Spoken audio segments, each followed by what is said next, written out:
তাহিরি সাহেব তাকে আলটিমেটাম দিয়েছেন 48 ঘন্টা। কথা বলে না কেন? এখন আলটিমেটামের টাইম শেষ হয়ে গেছে। আমি যতটুকু শুনলাম আজকে নাকি তার বিরুদ্ধে মামলাও করা হয়েছে। সবার কাছে অনুরোধ, আমার চ্যানেলটি দয়া করে সাবস্ক্রাইব করবেন। কেহই সাবস্ক্রাইব না করে যাবেন না, প্লিজ সাবস্ক্রাইব করুন। একজন আলেম হয় আর একজন আলেমের বিরুদ্ধে যদি মামলা দেয়, সমাজের অবস্থা ভালো না খারাপ? চিন্তা করেন বাজান গো আমার।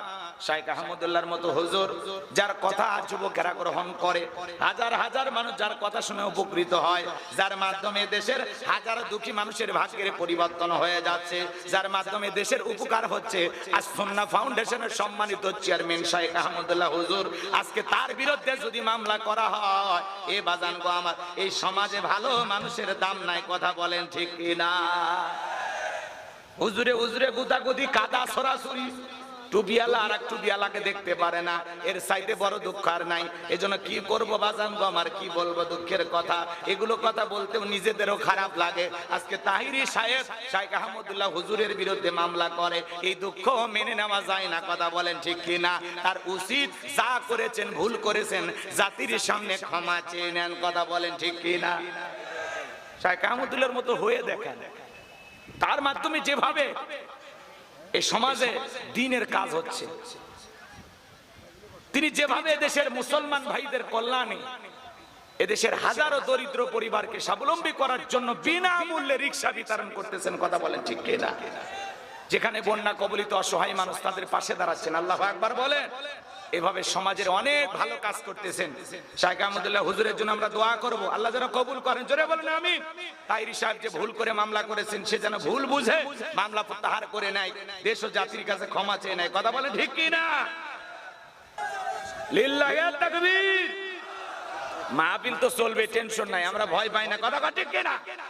হক কথা বলা লাগবে। আমরা কোনো বাতিল শক্তিকে ভয় পাই না। আল্লাহর জমিনে আল্লাহর কোরআনের কথা চলছে, চলবে। কথা বলে ঠিক কি না? ভয় পাওয়ার দরকার নাই। আপনারা মাথা উঠাই না, বসেন বসেন বসেন। এই জন্য আজকে সমাজে দেখেন, এক বক্তা আর এক বক্তার বিরুদ্ধে কথা বলে, এক আলেম আরেক আলেমের বিরুদ্ধে কথা বলে। এই জিনিসগুলো আসলে ভালো না, এটা সমাজের মানুষ ভালোভাবে নেয় না। তাই হিসাবে আপনার কেন এত লাফালাফি করা লাগবে? আপনি বয়ান করেন, ওয়াজ করেন, কোনো সমস্যা নাই। আপনি কেন শাইখ আহমদুল্লাহর মতো এত এইরকম একটা আলেমের বিরুদ্ধে আপনি কেন লাগবেন? শাইখ আহমদুল্লাহর মতো আলেম দরকার আছে, এরকম হাজারো হাজার আলেম দরকার আছে। কথা বলেন ঠিক কিনা? আপনি তার বিরুদ্ধে মামলা করবেন, আবার এটা নিয়ে আলোচনা হবে। আসলে এগুলো কেন করে আমরা তো নিজেরাও জানি না। সে নাকি আরো ভাইরাল হতে চায় নাকি, নানান বক্তব্য দিয়ে সব সময় তো তিনি আলোচনায় থাকেন। এই করোনা মহামারীর সময় এক ভাইয়ের করোনা হয়েছে, আর এক ভাই দেখতে যায় নাই। বন্ধুর করোনা হয়েছে, আর এক বন্ধু দেখতে যায় নাই। এক বোনের করোনা হয়েছে, আর এক বোন দেখতে যায় নাই। এমনকি স্বামীর করোনা হয়েছে, স্ত্রীও কাছে যায় নাই। স্বামী আলাদা রুমে, বউ আলাদা রুমে। কথা বলেন ঠিক কিনা? খাবারের প্লেটে খাবার সাজাইয়া, লম্বা একটা বাঁশের লাঠি দিয়া, ঠেলা দিয়া স্বামীর ঘরের ভিতরে খাবার ঢুকে দিয়েছে। কথা বলেন ঠিক কিনা? কিছুদিন পরে স্বামী যখন সুস্থ হয়েছে, এইবার বিবি খাবার দাবার দিতেছে আর বলতেছে, জোসনার বাপ, তুমি তো জানো না, তুমি যখন অসুস্থ ছিলে কতদিন দোয়া করেছিলাম তাহাজ্জুদ করে, আল্লাহ গো, আমার হায়াত নিয়া হলেও আমার শেফালির বাপকে তুমি বাঁচায়া রাখো। আমি যে তোমারে কত ভালোবাসি, কথা বলে আঁচল দিয়া মুখটা মুছে দেয়। স্বামী তখন বলে, আমারে যে কত ভালোবাসিস তার প্রমাণ আমি পেয়ে গেছি। ঘরের দরজা জানালা বন্ধ ছিল, বুকটা ছটফট করেছিল, হৃদয়টা ফেটে গেছে তোরে এক নজর দেখার জন্য। তোর চেহারা দেখতে গিয়ে আমি পাগল পারা হয়ে গেছিলাম, কিন্তু তোরে দেখতে পারি নাই। মোবাইলে তোর ছবি ছিল, সেখান থেকে ছবি দেখেছিলাম, আর অঝরে চোখের পানি ছেড়ে দিয়ে কান্না করেছিলাম। আমি যখন করোনা রোগে আক্রান্ত হয়েছিলাম, আমারে যদি কত ভালোবাসি তার প্রমাণ আমার হয়ে গেছে। আমি যখন অসুস্থ ছিলাম তখন আমারে তুই বাঁশ দিয়া খাওয়াইছিস। কথা কোন ঠিক কিনা? এজন্য করোনা মহামারী বুঝে দিয়েছে, দুনিয়াতে কেউ কারো আপন না। আপনি মনে করতেছেন আপনি মারা গেলে আপনার পরিবারের লোকজন অচল হয়ে যাবে, দুর্মিয়া ভুল ভাবনা। সব আপন গতি দিয়ে চলবে, আপনার জন্য দুনিয়ার কোনো কাজ থেমে থাকবে না। কথা বলে না কেন? হাজারো মানুষ প্রতিদিন মারা যায়, কারোর জন্য দুনিয়াতে কোনো কিছু থেমে থাকে না। আপনিও চলে যাবেন, আপনার পরিবার আগের চাইতে ভালো চলবে। বাজান গো আমার, এই জন্য দুনিয়াতে পরিবার, স্ত্রী, সন্তান, এদেরকে প্রাধান্য দিতে গিয়া আমরা আল্লাহকে ভুলে গেছি। স্ত্রী সন্তান এদের ভবিষ্যৎ, এদের ভালো রাখতে গিয়ে মাঝে মাঝে আমরা নিজেরা অজান্তে পাপের কাজে জড়িত হয়ে যাচ্ছি, হারাম ইনকামের দিকে ধাবিত হয়ে যাচ্ছি, অবৈধ ইনকামের দিকে ধাবিত হয়ে যাচ্ছি। কথা বলেন না কেন? আপনার পরিবারের লোকজন কি আপনার আমার গুনাহের ভাগ নেবে? কথা কয় না। আপনার বউকে বললেন তো যে আমি জীবনে এই গুনাহ করেছি, এই অপরাধ করেছি তোমাদের কারণে, তুমি কি গুণের ভাগ নিবা? বলবে আমি কেন নিব? তুমি আমারে না খায় রাখো, তাও গুনার ভাগ দিও না। কথা কোন ঠিক কি না? এ বাজান গো, আমার লম্বা হবে, লম্বা করব না, সংক্ষিপ্ত কথা বলে দিয়া যায়। আল্লাহ তাআলা ওই জামানা একটা মহামারী দিয়েছিল, নাম হলো ডায়রিয়া, কলেরা। তখন তো এত ডাক্তার ছিল না, হাসপাতাল ছিল না, হাজার হাজার মানুষ মারা যায়, আর গোরস্থানের ভিতরে লাশ দাফন হয়, আর একটা করে দিরহাম ফিরাউনের পকেটে ওঠে।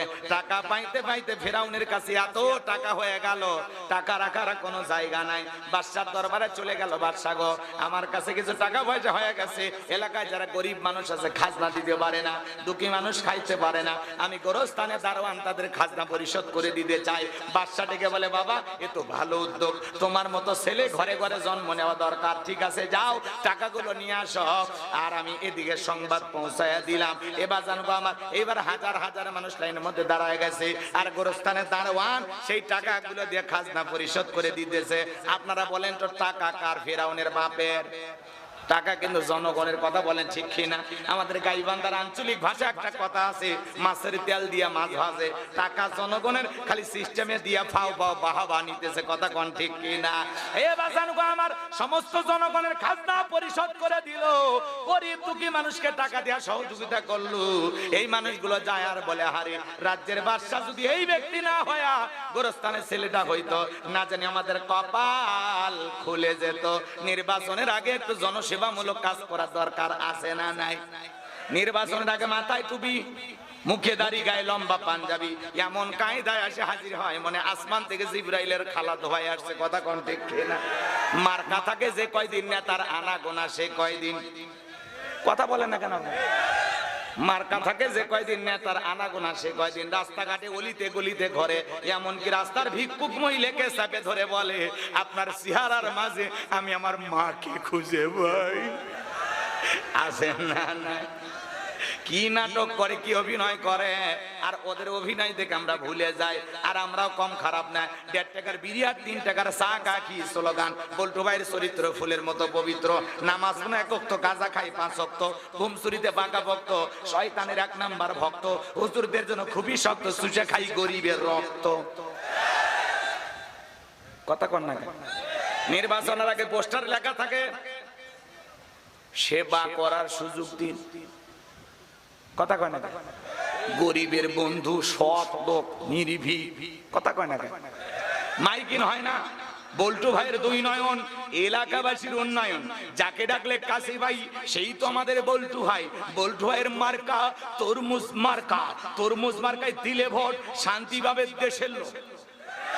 আকাশেতে ওরে চিল, তরমুজ মার্কায় মারুন সিল। কি মাইকিন রে ভাই! জনগণের আবেগ নিয়ে খেলে। জনগণ যখন বিশ্বাস করে, জনগণ যখন বিশ্বাস করে নেতার মার্কায় সিল মেরে দেয়, নেতার এলাকায় থাকে না, ঢাকা শহরে বাসাবাড়ি নিয়ে ভাড়া থাকে, জনগণের আর খবর নেয় না। আবার 5 বছর আগে ঠিক যখন মার্কা বের হবে, তখন আসে কি নাটক। আপনারা কি জানেন, আমি 5 বছর কি ভালো ছিলাম না? আমি কেন এলাকায় আসিনি? 3 বছর ডায়াবেটিস এত বাড়া বেড়েছিল, একবার হাসপাতালে, একবার বেডরুমে, আর একবার বাথরুম। কিভাবে আসবো? আপনাদের খবর নিতে পারি না।